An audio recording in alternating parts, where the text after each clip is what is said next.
Hope is not lost in the continued search for Jonathan Hoang.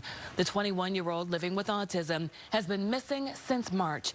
Today, Fox 13's Shira Matsuzawa was at a community event where family and friends are fighting to keep his name and face top of mind. You can see the community response out here. The family says today's Honk and Wave awareness event is really the culmination of a week of action to find Jonathan.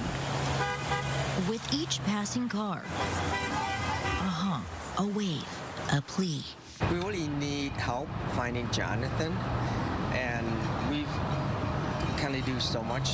Even as advocate for Jonathan, we're only a small family. It's been 4 months since Jonathan Hoang disappeared. The 21-year-old has a developmental disability and has been missing since March, which is why his family partnered with the Gabby Petito Foundation and light the way to get the word out and find the Arlington man. Jonathan is incapable of helping himself. He's very naive. He needs help. This week, they held a Find Jonathan Week of Action, encouraging the public to reach out to the governor's office, Washington senators, and the Snohomish County Sheriff's Office. Then, they gathered here on the corner of Broadway and Hewitt in Everett to honk and wave for Jonathan.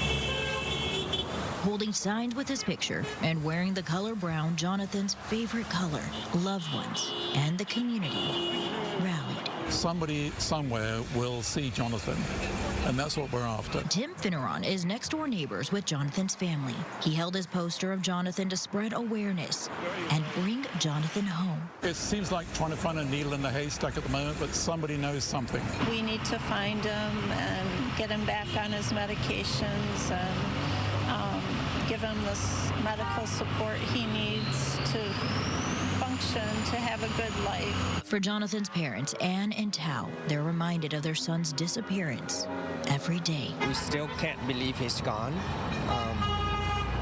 Every morning, we go to his room and,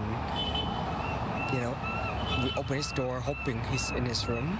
And then, every night, again, try to go to his room, open the door, and say a little prayer, close our eyes, and hoping that when we open our eyes that, he's there in his bed. If anyone knows anything about where Jonathan is, you're asked to contact law enforcement. In Everett, Shira Matsuzawa, Fox 13 News.